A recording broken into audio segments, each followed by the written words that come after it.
Can I eat with you? The words dropped into the quiet hum of fine dining like a thunderclap. Sharp, small, and out of place, Nathan Cole looked up from his untouched dinner.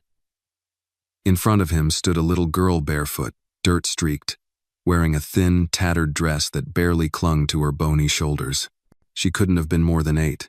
Her hair was knotted, her skin was dark and dry from exposure, and her eyes were exhausted. "I'm hungry," she said simply. "Please." Before Nathan could respond, a voice from across the room snapped. "There's a vagrant in here. Someone call the cops." "I already did," another man muttered, holding up his phone. "This is a private establishment. Unbelievable." The Mercer Grill wasn't a place for sympathy. It was a shrine to wealth. No child like her had ever stepped through its doors unless they were on a cleaning crew. And now this girl had shattered the illusion of exclusivity in 3 words. Nathan stood slowly, not saying anything yet. He scanned the restaurant, eyes filled with judgment, fear, annoyance. He looked back at the girl. Still waiting. "What's your name?" he asked. She blinked, hesitant. "Maya." He pulled out the chair across from his and gestured. "Sit down, Maya." Gasps rippled through the dining room. "You can't be serious," the maitre d' stammered. "She's my guest," Nathan said. Before Maya could fully settle into the chair, the double doors at the entrance flew open. 2 police officers stepped in, eyes scanning the room. The one in front pointed. "We got a report of a minor trespassing." Nathan raised a hand. "She's not trespassing. She's here with me." The second officer furrowed his brow. "This your daughter?" "No," Nathan said, calm but unwavering. "But she's under my protection for now." One of the officers took a step forward. "Sir, if she's not family, we have to." Nathan reached into his inner jacket pocket and pulled out a leather card holder. "Cole, Nathan, you'll find I've donated to both of your precincts in the last 2 years. Please, give us a moment." The officers hesitated, exchanged glances.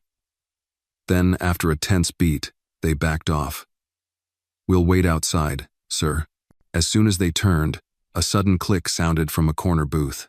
A young man in glasses lowered his phone with a grin. Within seconds he had typed, "Famous tech billionaire shares dinner with homeless girl at 5-star restaurant, altruism or publicity stunt," and hit post. The photo of Nathan standing over a barefoot black girl in the Mercer Grill went viral in under 6 minutes. Back at the table, Maya was holding the edge of the napkin like it was porcelain. She hadn't touched the bread. Nathan sat down and softened his tone. "It's okay. You're safe now." She looked at him. "You really don't want me to leave?" "I invited you, didn't I?" Her face relaxed a little. Nathan leaned forward. "Where are your parents, Maya?" She stared at her plate. "Gone." "Gone?" "There was a flood. Big one. Mama couldn't swim. Daddy tried to hold me above the water, but..." She trailed off. If this story moved you, take a moment to reflect on what it means to show kindness when no one else will. We'd love to hear your thoughts. Drop a comment below and share where you're watching from. And if stories like this speak to your heart, don't forget to like the video and subscribe to our channel for more powerful moments that remind us of our shared humanity. Nathan's throat tightened. "And now? I sleep under the highway. There's a bridge near the canal. It's dry most nights." He couldn't speak. For a moment, all the business meetings, contracts, and polished dinners meant nothing. His empire felt tiny compared to this child's raw, quiet pain. Then, his phone rang. It was Kara, his PR chief. "Nathan, what are you doing?" "I'm having dinner," he replied dryly. "Every network is calling. That photo is already on 5 blogs. People are divided. Some think it's beautiful. Others think you're using her for attention. You need to leave now or at least release a statement." He looked at Maya, now spooning soup gently into her mouth, careful not to spill. Her small hands trembled. She was trying not to eat too fast. "I'm not releasing anything," he said and hung up. Across the room, the judgment continued. A woman hissed, "He's ruining this place." A man whispered, "Is this performance art?" Nathan ignored it all. He pushed his plate toward Maya. "Try this salmon. It's good with the potatoes." She hesitated, then tasted a piece. Her eyes widened. "That's real fish?" He chuckled softly. "The realest." She ate, slowly, gracefully. Her manners were impeccable despite her situation. It wasn't hunger alone she carried, it was dignity. Nathan watched her for a long while. Then he leaned back and said aloud, as if to the entire room, "No one should have to ask for the right to eat." And with that, the world outside the restaurant kept spinning, phones buzzing, headlines flashing, but inside, at that quiet table, something profound had begun.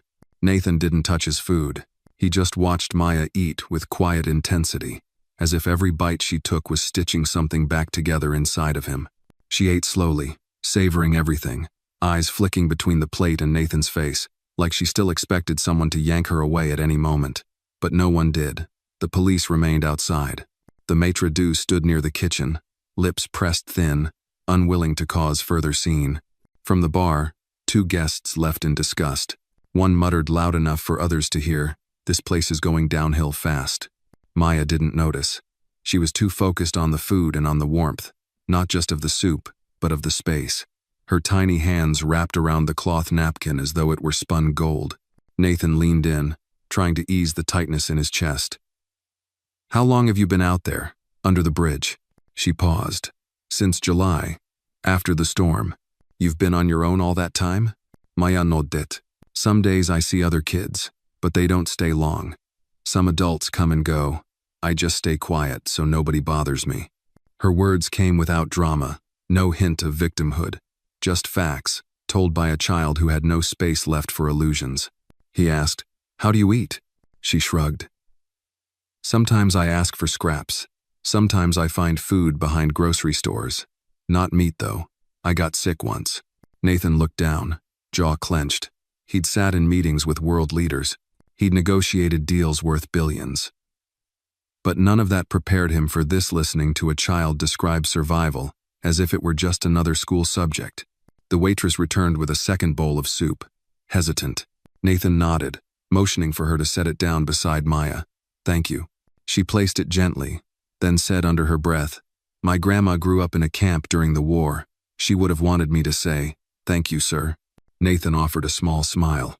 "It's not me you should thank." The waitress turned to Maya. "Enjoy, sweetheart." Then she slipped away. Maya glanced at Nathan. "Is it okay to have seconds? You can have as much as you want." She beamed, a smile so radiant it knocked the breath from his lungs. Just then, Nathan's phone vibrated again. He ignored it.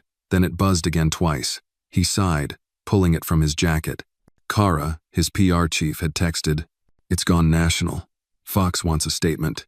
NYT reaching out. Comments are split. This could affect your board votes." Another message followed seconds later. "Trending number, Maya and the Millionaire. You need to address this." Nathan stared at the screen, then slowly placed the phone face down.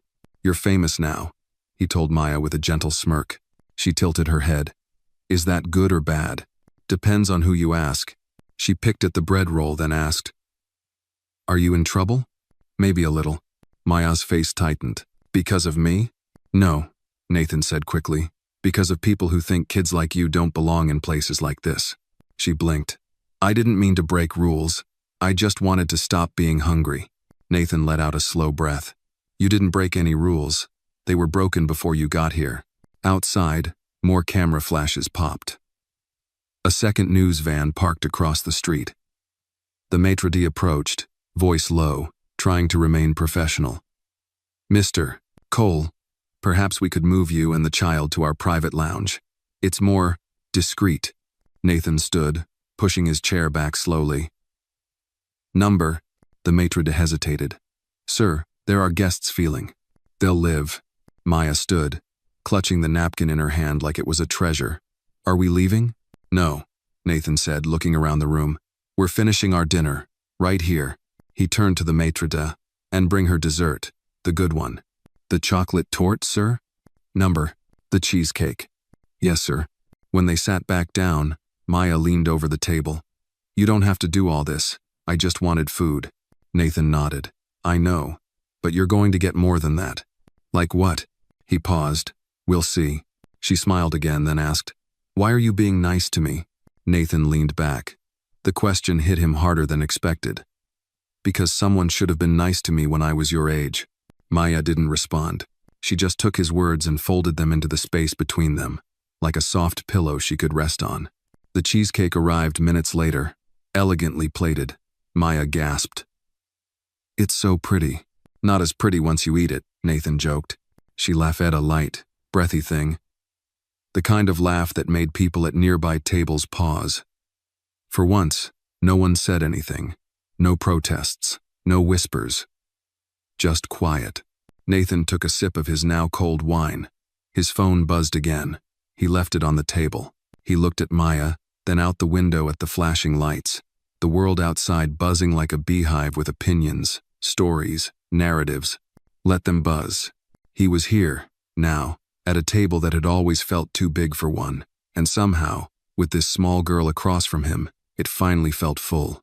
Nathan didn't speak much as they exited the restaurant.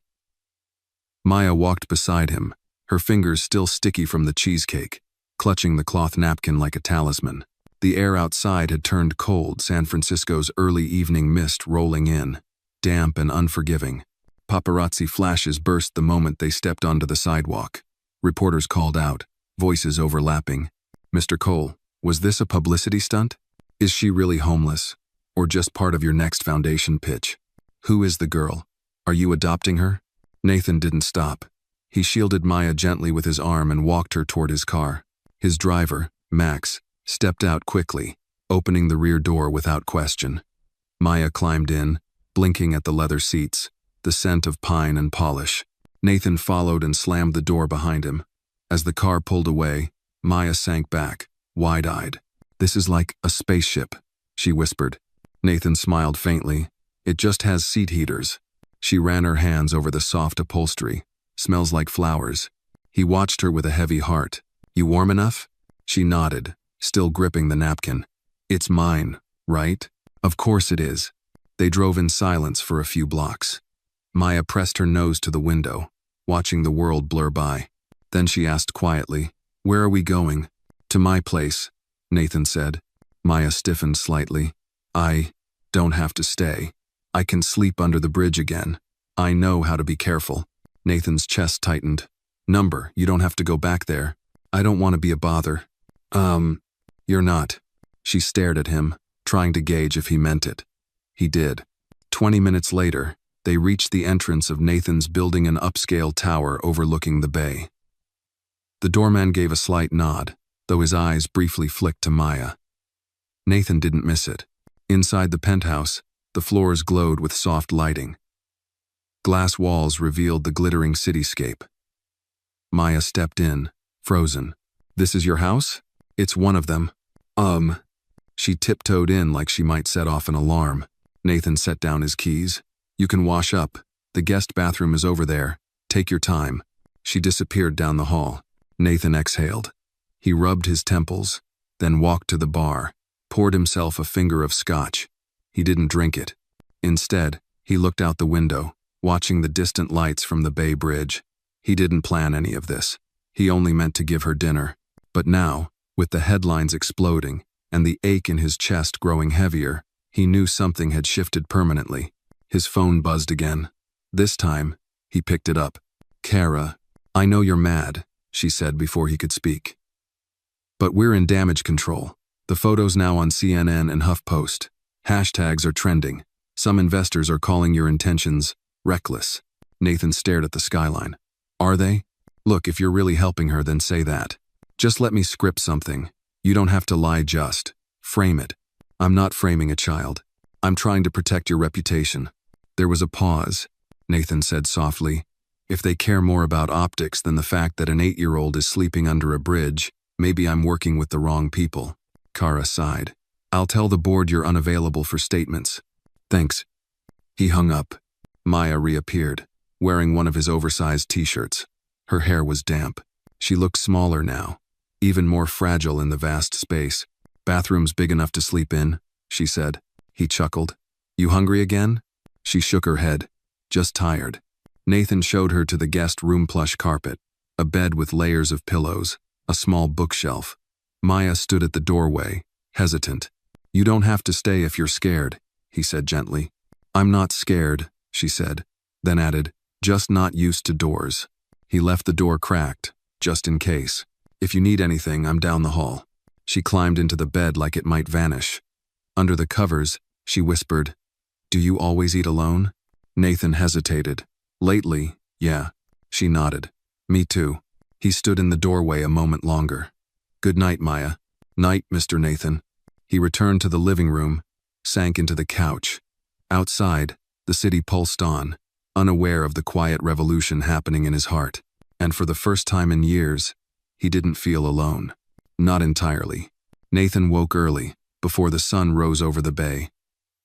For a few moments, he simply lay there, unsure whether the events of the night before had been real or imagined. The silence in the penthouse was different, not empty gentle, as if the walls themselves were holding their breath. He slipped out of bed, padded barefoot into the kitchen, and started the coffee machine.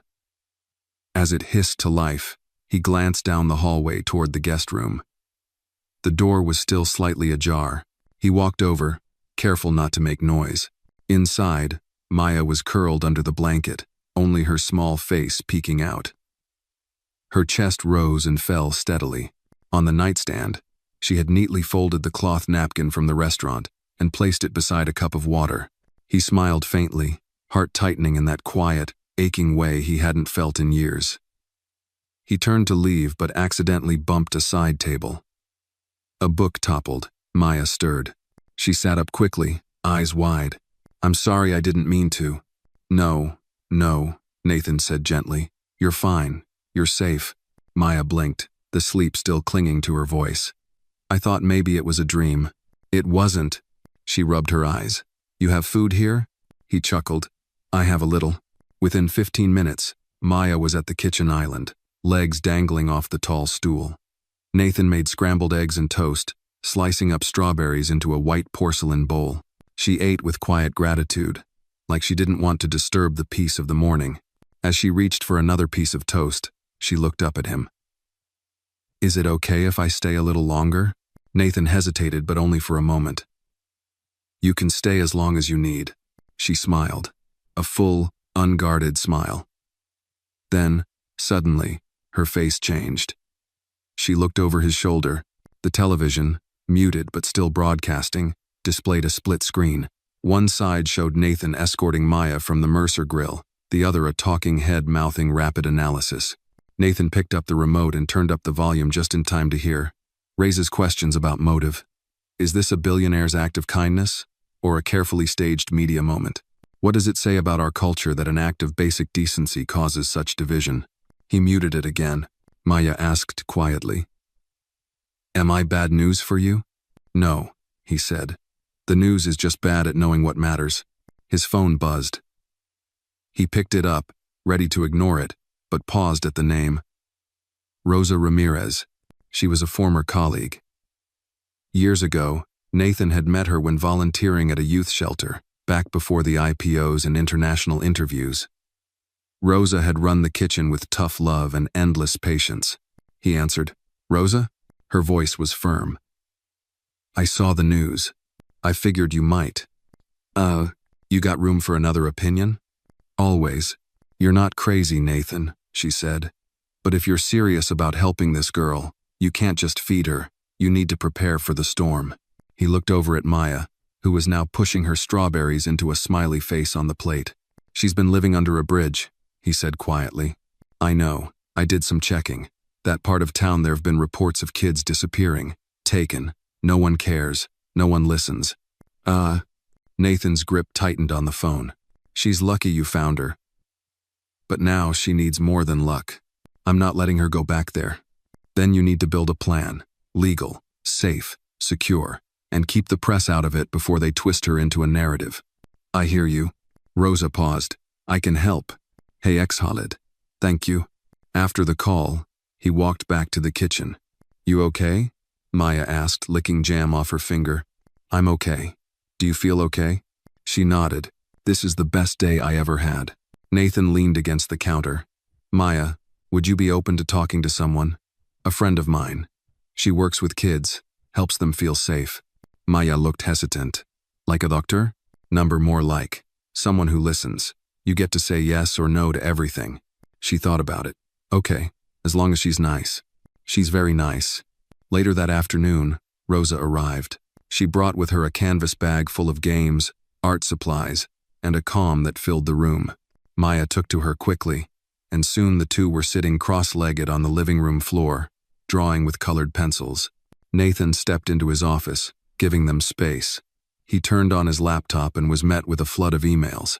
Media inquiries, legal notices, investor concerns. A message from the school board where he served as a trustee. "We request a meeting to address public perception." He closed the lid. Rosa came in an hour later. "She's bright, guarded but open. You did the right thing."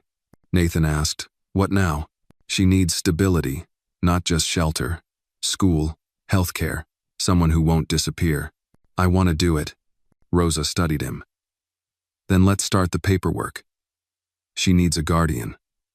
And you're about to enter a system that doesn't trust people like us just because we have money. I don't care how long it takes." Rosa smiled. "Good, because it'll take time. But she's worth it." Nathan glanced out the window. Maya had fallen asleep on the couch, cradling a plush teddy bear Rosa had brought. The city lights were just starting to flicker on. "She's already changed everything," he whispered. That night, as he tucked her into bed, Maya mumbled, "If I'm dreaming, don't wake me." "You're not dreaming," he said. "You're home." And for the first time since his own childhood, Nathan felt like he was home too. 2 days later, Nathan sat in a cold, windowless room inside the Department of Child Welfare. The overhead lights hummed faintly. Across from him sat a woman with a navy blazer and a face that had long forgotten how to soften. "Mr. Cole," she said, adjusting her glasses, "you're applying to become temporary guardian of a minor you met 4 days ago at a restaurant." Nathan leaned forward. "Yes. Do you understand how irregular that is?" "I understand it's not common, but that doesn't make it wrong." She flipped through her tablet. "You have no parenting history. You live alone. You work 80 hours a week. You've had public scrutiny for your business decisions. And now, there's a national spotlight on you because of a viral photo. Do you see why we have concerns?" Nathan nodded slowly. "I understand your concerns. But none of that disqualifies me from loving and protecting a child." The woman paused. It was the first real pause she'd given him. "She's been interviewed by our team," she said. "Her story checks out. Homelessness, the flood, no known relatives, no current guardianship claim." Nathan's jaw tightened. "She was living under a bridge, and no one noticed. Unfortunately, she's one of many. That's the problem." The woman sighed, then tapped her screen. "Our next step is a home visit, background check, psychological evaluation, financial review. If you're serious, it won't be easy." "I'm not looking for easy." "Good, because the system doesn't offer that." Later that afternoon, Nathan picked Maya up from the children's center where Rosa now brought her during the day. Maya ran up to him, her backpack bouncing. "Guess what?" she beamed. "I drew you." "You did?" She opened her sketchbook, revealing a stick figure man with tall hair and glasses, holding hands with a little girl in a pink dress. Above them, in big, uneven letters, it read, "My safe place." Nathan stared at it longer than he should have. "That's amazing," she beamed. "The other kids say I'm lucky, that billionaires don't usually come to the rescue." He smiled faintly. "Well, this one did." They walked to the car. As Nathan buckled her seatbelt, Maya glanced up at him. "Am I staying with you forever?" He hesitated. "I hope so, but there's a process. People need to make sure it's safe. Official." "Is that bad?" "No, it's just slow." She looked out the window. "Slow's okay. I waited through 100 cold nights. I can wait a few more." The next few days became a strange blend of normalcy and chaos. Maya settled into the penthouse as if it had always been hers, claiming corners, discovering how to make hot cocoa, naming the plants. But outside, the media storm grew louder. Nathan's name appeared on news tickers, headlines twisting the narrative daily. Billionaire's new cause, a homeless child or political theater. One op-ed even suggested Maya was a prop. Nathan ignored it all. His focus was paperwork, interviews, home inspections. Rosa helped navigate the legal maze. Nathan hired a child advocate. Every night, he read Maya to sleep stories about brave girls, kind monsters, and quiet heroes. One evening, as Maya painted in the living room, Nathan sat across from Rosa, reviewing forms. "She's changing you," Rosa said. Nathan looked up. "How do you mean?" "You used to talk like life was a boardroom. Measurable, profitable. You don't anymore." He glanced at Maya, her fingers stained with watercolor. I don't care about metrics now. I care if she laughs. Rosa smiled. Then you're on the right track. The doorbell rang. Nathan opened it to find a tall man in a gray suit, badge visible. Mr. Cole, I'm Agent Riley, Child Protection Compliance Division. We need to talk. They sat in the office. Riley opened a folder. We've had complaints. Some anonymous. Allegations that Maya may be in emotional distress due to sudden media exposure. That she's being used as a branding tool. Nathan leaned back. Let me guess, investors with shaky ethics? Riley didn't blink. We take all concerns seriously. I'm here to assess the environment. Nathan gestured around. See for yourself. Riley stood, moved room to room. He noted the child-friendly setup's coloring supplies, a bookshelf, a small art desk. In Maya's room, he paused. On the wall hung her newest drawing, Nathan, Maya, and Rosa, under a house with a giant sun overhead. The caption read, "No more bridges." When Riley returned, he softened slightly. She calls you her safe person. Nathan swallowed. That's what I want to be. We're not done, Mr. Cole, but it's a good start. That night, as Nathan tucked Maya in, she asked, what happens if they say no? He brushed her curls back gently. Then we fight. Like in court? Yes, and with truth. With every bit of kindness we've built here. She nodded, then whispered, I think Mom would like you. Nathan froze. You think so? She always said, kind people shine. You shine, even when you don't smile. He sat beside her until she drifted off. Her small hand curled in his, and for the first time in years, Nathan felt something unfamiliar. Not power, not control. Faith. Nathan hadn't stepped into the corporate boardroom in weeks. His company, Cole Tech Industries, had been operating under the steady hands of its interim executives. But today, he had no choice. The board had demanded his presensino for a financial update, not for a quarterly report, but to address reputational concerns. He arrived wearing a navy suit, tieless, his eyes a little tired but steady. The glass walls of the conference room framed a sweeping view of the bay. The sun was out, but the atmosphere inside was cold, sterile, tense. 12 board members sat in silence as he entered. Some offered nods, most did not. Diane Mercer, the board chair, spoke first. Nathan, thank you for coming. He sat at the head of the table, resting his hands lightly on the polished surface. Let's get to it. A man named Bradford, always eager to stir the pot, jumped in. We've received investor complaints, media inquiries, and internal memos questioning whether your recent activities align with the values of this company. You mean helping a homeless child? Nathan asked, voice calm. We mean exposing the company to controversy. The narrative has taken on a life of its own. And what narrative would you prefer? Nathan asked. That I ignore a child in need because it's safer for quarterly reports. Diane leaned forward. Nathan, this isn't personal. It's procedural. You're the face of a multi-billion-dollar enterprise. Every action you take reflects on us. Nathan stared at her. Then I hope it reflects something good. Bradford spoke again. Some shareholders are calling for your temporary resignation. A beat of silence. Nathan inhaled. I founded this company. Built it from nothing.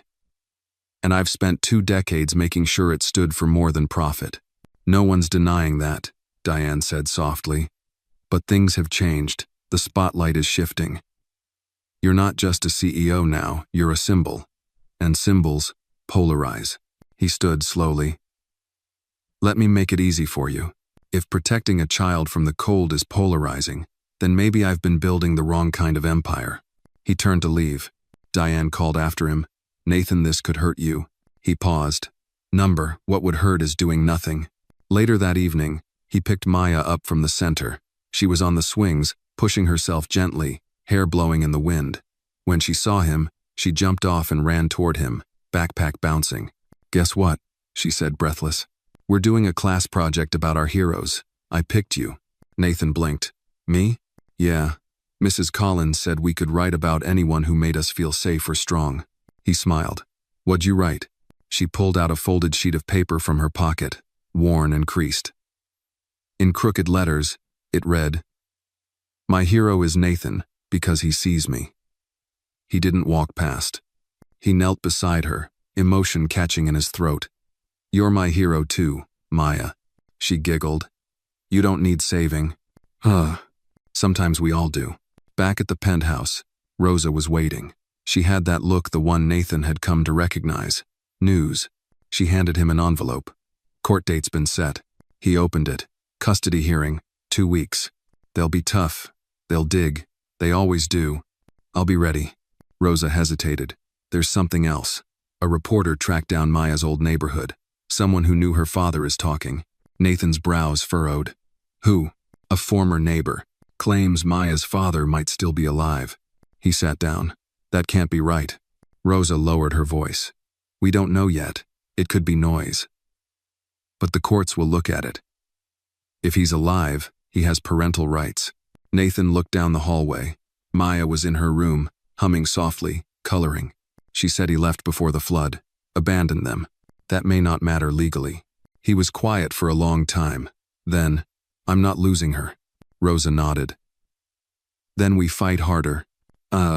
That night, Nathan found Maya asleep on the couch, her sketchpad beside her. He gently lifted her, carried her to bed. As he tucked her in, she murmured, "Don't let them take me." His heart broke. "I won't," he whispered. "I promise." He sat by her side until the sky turned indigo, his mind racing through contingency plans, legal briefs, media strategies. But beneath all the noise, one truth kept rising. This wasn't about reputation anymore. It was about family. It started with a knock at the door just after noon. Rosa opened it and found herself face to face with a man in a faded leather jacket and sun-wrinkled skin. His eyes were cautious but alert. In his hand, a crumpled folder. "I'm looking for Nathan Cole," the man said. Rosa studied him. "Nama?" "James Holloway." Her heart skipped. "Maya's father?" He gave a hesitant nod. "I saw the news, saw her face. I wasn't sure, but I think I know it's her." Nathan was in his office when Rosa brought James in. The man stood awkwardly, holding the folder like a shield. Nathan rose slowly from his chair, shoulders stiff. "She said you left," Nathan said evenly. James's face tightened. "I didn't mean to. I wasn't right in the head. Drinking. After her mama died in the flood, I fell apart. I didn't think I could protect her. I thought she'd be better off without me." Nathan crossed his arms. "She wasn't. She lived under a bridge. She nearly starved. I didn't know. I swear I didn't know." Rosa stayed silent, watching both men. James opened the folder and pulled out a faded photograph. A younger Maya, maybe 4 years old, on his lap. "She was everything. I failed." Nathan studied the photo. Maya's eyes were unmistakable. "You came back now because of the media?" "No," James said firmly. "Because I saw her face. And I remembered what it felt like to hold her hand. I've been clean for a year. I've been trying to get my life together. And now? I want to see her." Rosa spoke up. "That's not simple. There's a custody hearing. You'd need to file for parental rights." "I don't want to take her away," James said quickly. "I just want to know her again, even if I'm just a picture on her shelf." Nathan's jaw worked, unreadable. "Let me talk to her." That evening, after dinner, Nathan sat with Maya on the balcony, wrapped in a thick blanket. The city sparkled below. "I need to ask you something," he began gently. "About your dad." Her body stiffened slightly. "You told me he left," Nathan continued. "Do you remember why?" She was quiet. Then, in a small voice, "He got sad. After Mama." He stopped talking. Then one day, he was just gone. Nathan nodded.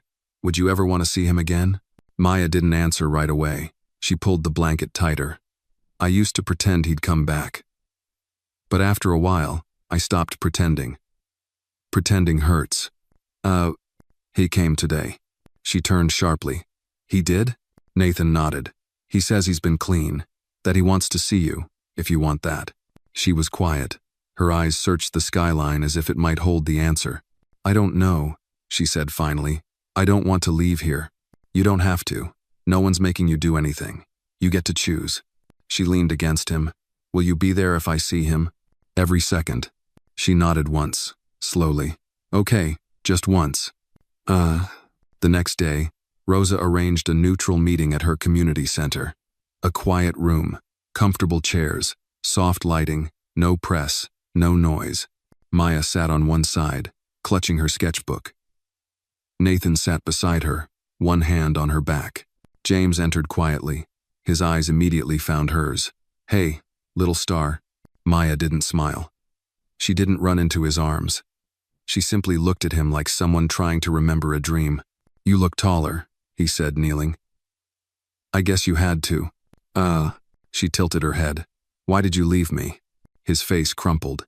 "Because I was broken, and I didn't know how to fix it, and I thought maybe you'd be better off without me. I was wrong." She looked down. It was dark and cold. "I was scared every night." James's voice broke. "I'm sorry. I'm so sorry, baby girl. I don't remember how you smell," she said quietly. "But I remember Mama's scarf." He nodded, tears welling. "She always smelled like cinnamon. You do too." They sat in silence. The room didn't try to rush them. Finally, Maya said, "You can come back, but only a little. I have a new life now." James wiped his eyes. "A little's more than I deserve." Later, in the car, Maya held tightly to Nathan's hand. "Are you mad?" she asked. "Number. Even if I talk to him sometimes?" Nathan looked at her. "You can talk to anyone you want, but I'll always be here." She smiled, tired but settled. "And you still want to be my forever dad?" He squeezed her hand. "More than ever." As the city lights passed them by, Nathan knew the road ahead wouldn't be easy. There would be courtrooms, lawyers, questions, and maybe more shadows from the past. But in that moment, with Maya's fingers curled around his, he felt ready for all of it. Because real love wasn't about perfection, it was about presence. And he wasn't going anywhere. The courthouse smelled like old paper and disinfectant. A pale morning sun filtered through the high windows, casting long shadows across the polished floor. Nathan sat beside Maya in the waiting area, dressed in a charcoal gray suit, his jaw set. Maya wore a simple blue dress with a soft sweater, her fingers curled tightly around the sketch pad she'd carried with her since the beginning. Rosa stood nearby, clipboard in hand, glancing occasionally toward the hallway where the courtroom doors loomed. "Judge Reynolds is firm but fair," she said quietly. "He doesn't care about headlines. He cares about stability." Nathan nodded, eyes on Maya. "She's ready?" "She's stronger than she knows." A bailiff called, "Cole and Holloway Family Court, Room 3C. Maya looked up. "Do I have to talk?" Nathan knelt beside her. "Only if you want to, but I'll be there the whole time." She nodded once, small and determined. Inside the courtroom, the air was hushed, heavy with anticipation. Judge Reynolds, an older man with sharp eyes and a tired face, sat behind a bench cluttered with case files. To his right, a court clerk typed briskly. To his left, a guardian ad litem, a woman named Harper, sat, with a thick folder in her lap, studying everyone in the room. James Holloway sat across from Nathan, his hands folded, shoulders slightly slumped. His lawyer, a lean man in his 50s, whispered something to him. James gave a brief nod but kept his eyes on Maya. The proceedings began. Judge Reynolds spoke, voice even. "We are here to consider a petition for temporary legal guardianship filed by Mr. Nathan Cole, on behalf of the minor, Maya Holloway. Also present is Mr. James Holloway, the child's biological father, seeking acknowledgement of parental rights." He looked up, gaze firm. "This is not a trial. It is a hearing to determine what best serves the welfare of the child." The room held its breath. Nathan's attorney began by presenting a timeline: Maya's rescue, her physical and psychological evaluations, Nathan's suitability as guardian, and the efforts he had made to create a stable home. Letters of recommendation were submitted. Rosa testified briefly, her voice unwavering. "She wasn't just given shelter," Rosa said. "She was given dignity, a place to grow, not just survive." Then came Harper, the court-appointed evaluator. "I visited the Cole residence twice," she said. "The environment is safe, nurturing, and Maya exhibits signs of increased emotional security." She refers to Mr. Cole as her safe person. Her drawings consistently depict him as a central figure in her world. The judge turned to James. "Mr. Holloway, you claim to be rehabilitated. Why now?" James stood. Because I failed her once.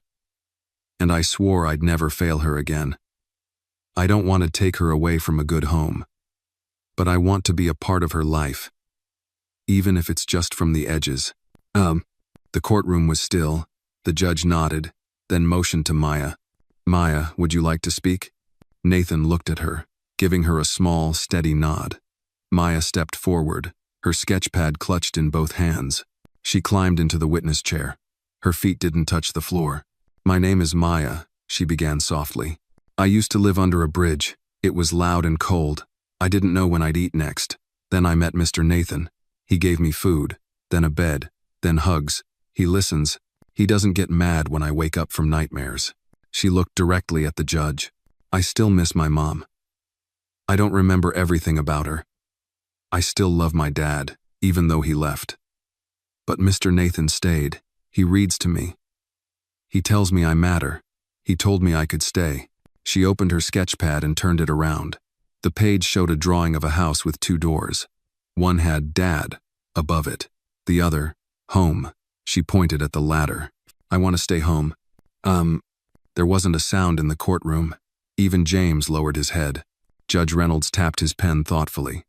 Then he looked at both men.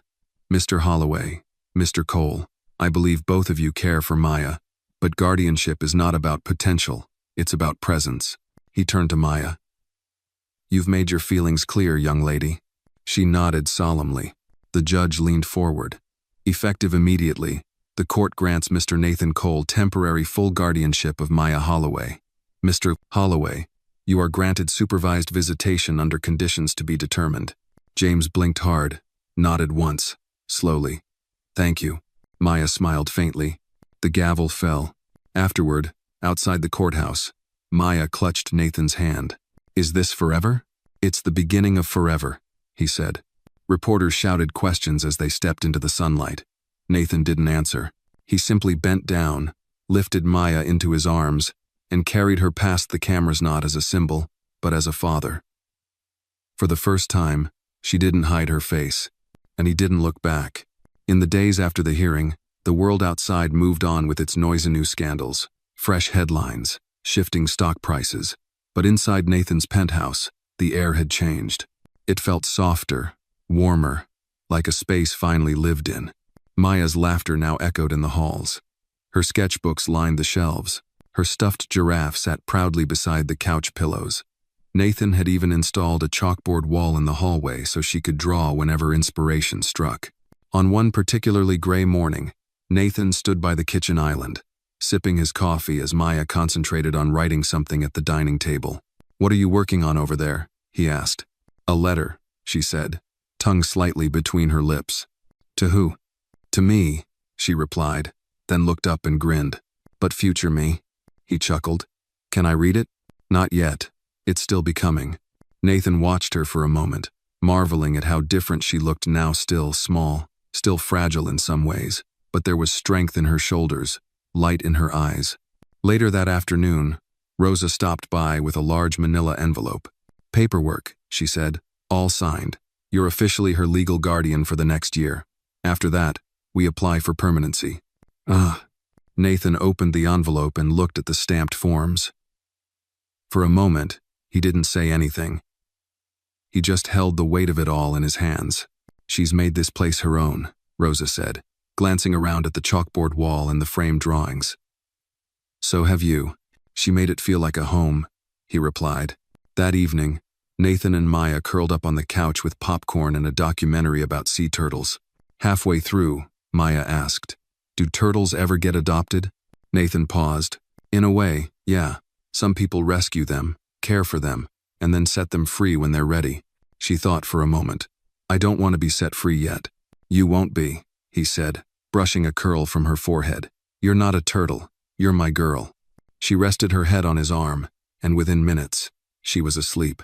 Nathan sat there in the dim glow of the screen, the soft rise and fall of her breath against him, and felt a peace deeper than any stock market success or gala applause had ever given him. But the peace didn't last long. The next morning, as he checked his email, a subject line jumped out. Urgent. Maya's story unauthorized documentary in production. He clicked it. A media company had announced an upcoming special titled The Girl Under the Bridge, The Untold Story of Maya Holloway. It included leaked photos, partial interviews with people from Maya's old neighborhood, and an anonymous source claiming Maya was being used as a publicity tool by a billionaire. Nathan swore under his breath. He called Rosa. "I saw it," she said before he could speak. "I'm already looking into the source. It's likely someone from the shelter she passed through. They're twisting it. She's just a child," he said. "She's not a headline. We can file a cease and desist, but it won't stop the whispers. If this airs, it could drag her past through the mud again. We have to be ready." Nathan looked down the hallway, where Maya was singing softly to herself, building a fort out of pillows and blankets. "She can't know. Not yet," he said. "Let her have this moment." 2 days later, Nathan appeared unannounced at the production company's office. E war notier no entourage. Just him, a folder of legal documents, and eyes that no longer cared about diplomacy. "I'm here about the documentary," he told the receptionist. After several tense minutes, he was led into a glass conference room where 2 executives sat, flanked by legal counsel. They looked smug.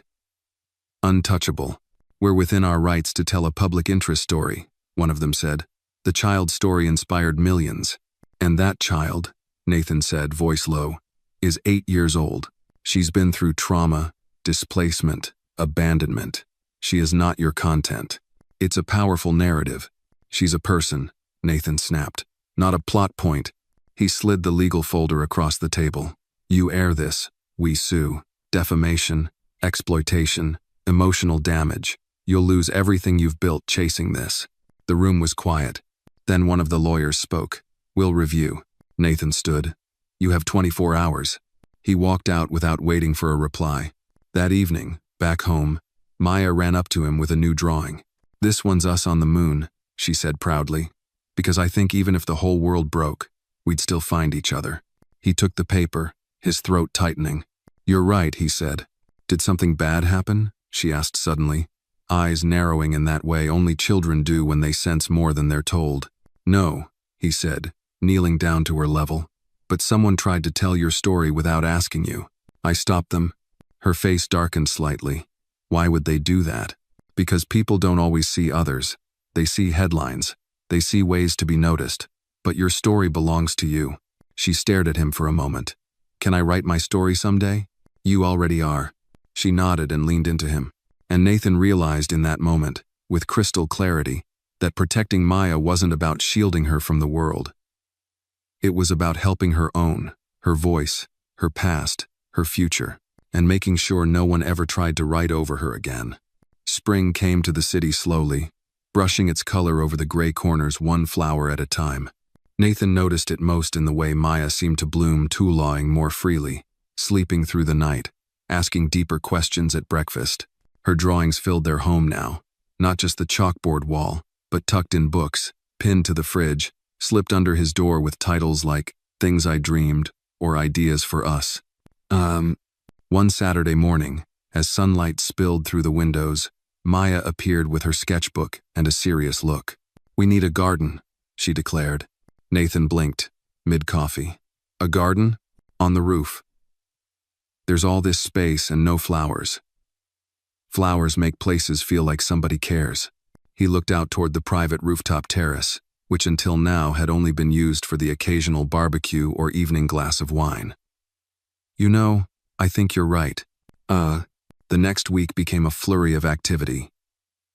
Nathan made calls. Rosa connected him with a local community garden organizer, who agreed to help. Maya drew up plans rows of lavender and marigold, a corner for tomatoes and strawberries, a winding path of stepping stones. They built it together. Maya wore gloves 3 sizes too big. Nathan tried to act like he knew what he was doing with a trowel.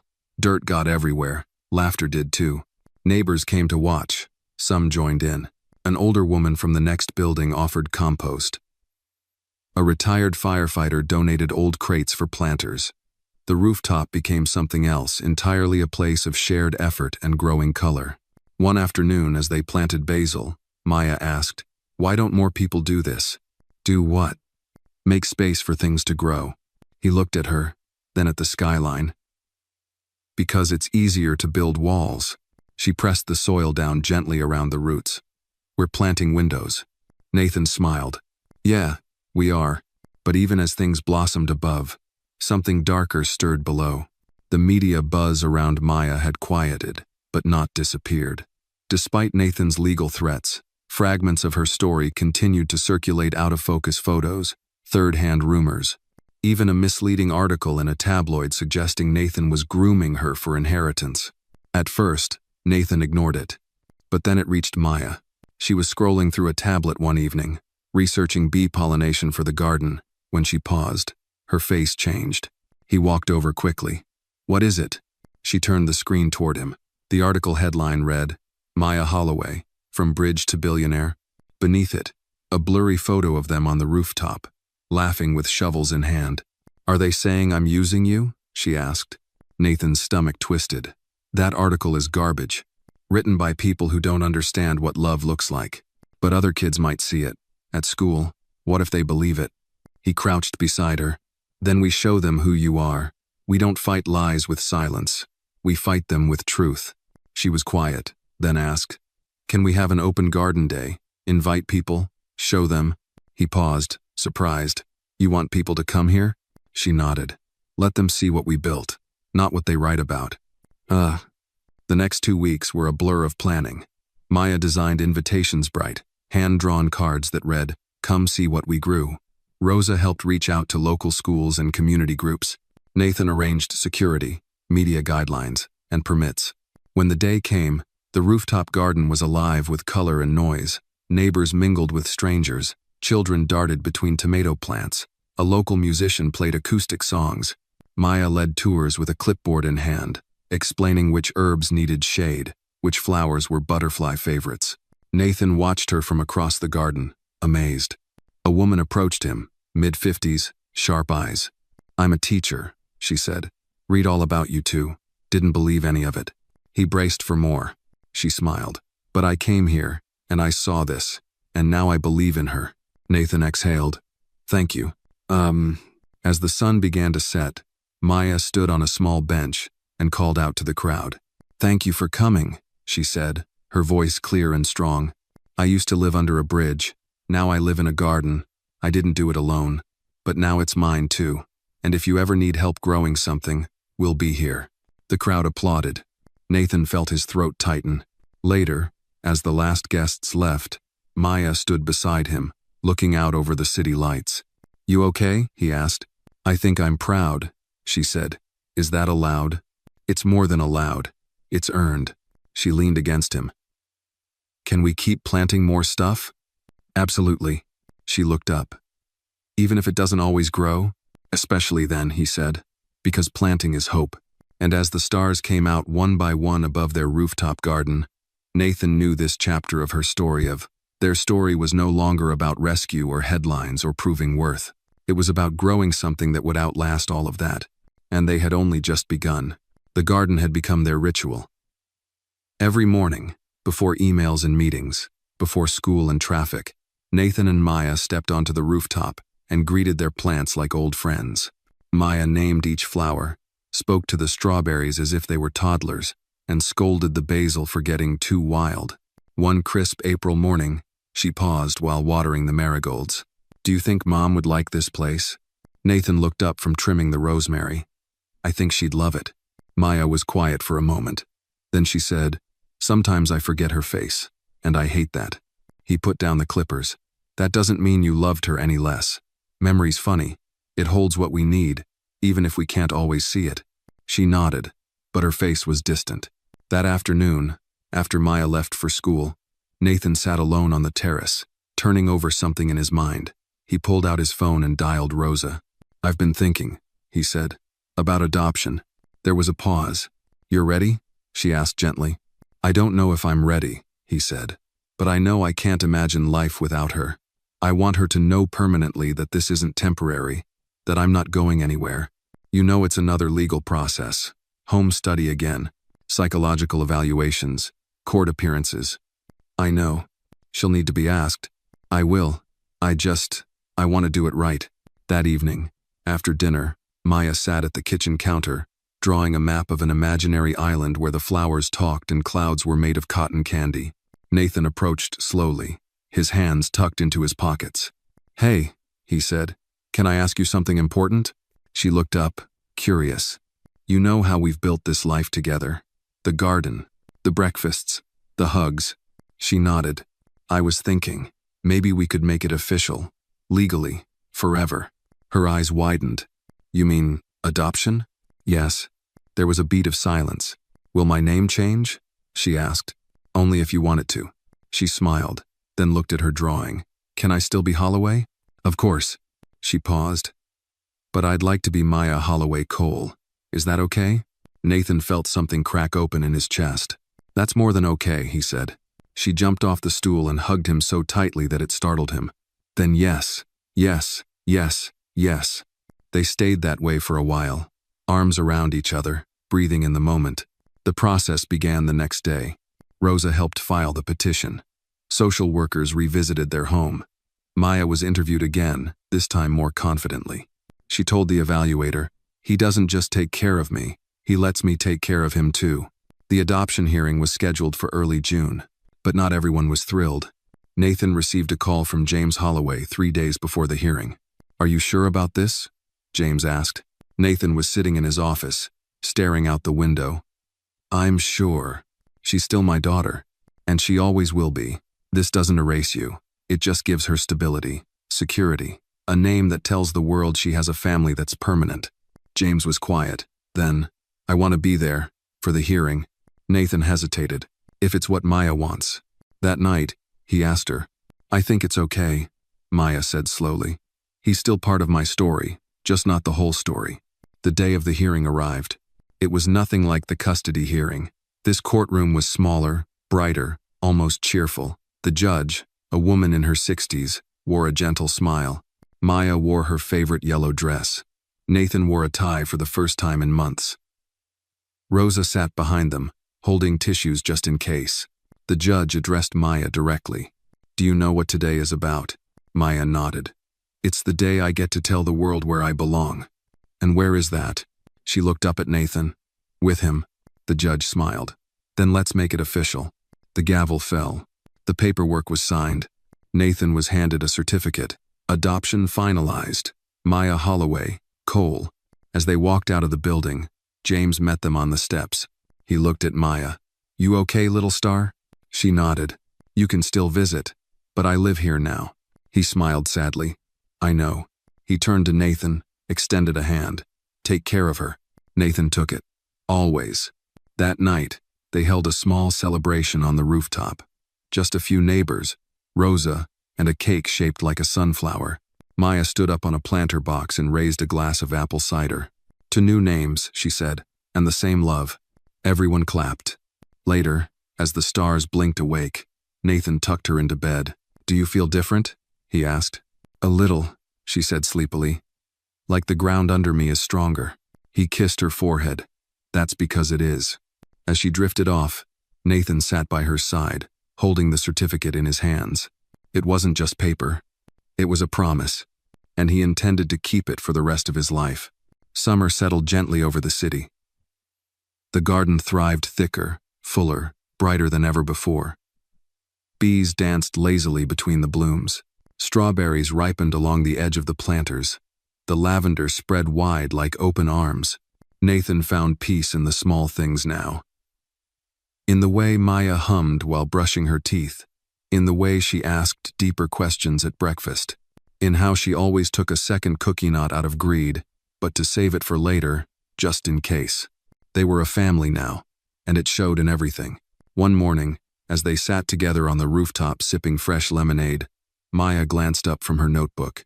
"Do you ever wonder why we found each other?" she asked. Nathan thought for a long moment. "Every day. I think it was supposed to be hard," she said. "So we'd know how special it is now." He looked at her, awed once again by her capacity to understand things most adults couldn't touch. "That might be the wisest thing anyone's ever said to me," he replied. She smiled and went back to her notebook. It was moments like that, quiet, unassuming, rich with unspoken meaning, that defined this new chapter of their lives.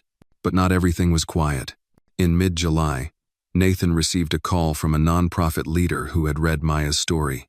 They were launching a new initiative, Bridges to Roots, aimed at building transitional homes for homeless children, particularly those aging out of foster care. They asked if Nathan would consider becoming a founding donor, and maybe even the face of the campaign. He hesitated. "I'm not interested in using her story for press," he said firmly. "We're not asking for a spectacle," the woman on the line said. "We're asking for a symbol, something real." He thought of Maya's garden, of her voice that once whispered, "Don't let them take me," and now declared, "This is where I belong." "I'll talk to her," he said. That evening, as the sun dipped low, Nathan sat beside Maya on the couch and explained the idea. "They want to build places for kids like you." Before we met, she tilted her head. "You mean a place that feels like a garden, even if it's just walls?" "Exactly," she thought. "Can we visit one first? Before you say yes?" Of course. 2 weeks later, they visited a shelter on the south side, clean, underfunded, but run by people who cared. Maya sat with a group of younger kids, telling them stories about the garden, showing them photos. One girl asked, "Is that your dad?" Maya looked at Nathan and smiled. "He's my forever." The decision became easy after that. Nathan donated the initial seed money. He appeared in a video briefly, simply speaking not as a billionaire, but as a father who had witnessed what stability could do for a soul. Maya's drawing of a blooming rooftop garden became the logo for the campaign. In 3 months, they raised over $4 million. But the most powerful moment came during the ribbon cutting of the first facility. Maya stood before a crowd of donors, press, and families, holding her speech with both hands. "I used to think I was just lucky," she began, "like a raindrop that fell into the right puddle. But then I realized I grew because someone made room for me. They didn't just give me shelter, they gave me roots. And I think every kid deserves a place where they can stop running." She paused. "So we built one, and this is just the beginning." The applause was thunderous, but what mattered more was the silence that followed, the kind of silence that meant people were listening, really listening. Afterward, as Nathan helped Maya down from the podium, she looked up at him. "Did I sound too grown up?" "No," he said. "You sounded like someone who knows exactly who she is." That night, back at home, she pulled out the letter she'd once written to her future self. "Can I read it to you now?" she asked. He nodded. She opened it carefully and began. "Dear me, you were scared once, but you're not anymore. You have a garden now, and someone who stayed. Don't forget how dark it was, but don't let it stop you from walking in the sun." Her voice trembled slightly on the last line. "You're not broken, you're blooming." Nathan wiped his eyes. "That's beautiful." She leaned against him. "I think I'm ready to write another one. For someone else." "Who?" "Another kid who thinks they'll never be found." He kissed the top of her head. "Let's help them find their way." And as the stars unfolded above their rooftop garden, Maya Holloway Colianse, invisible, once unheard, sat with her father in the quiet joy of everything they had built together. Not out of luck, but out of love, out of roots, and the promise that no one would ever be forgotten again. The story of Maya and Nathan teaches us that healing doesn't always come in grand gestures. It grows quietly, like a garden, with care, patience, and love. It reminds us that every child deserves not just shelter, but belonging, not just survival, but a place to bloom. In a world quick to judge and slow to listen, this story is a call to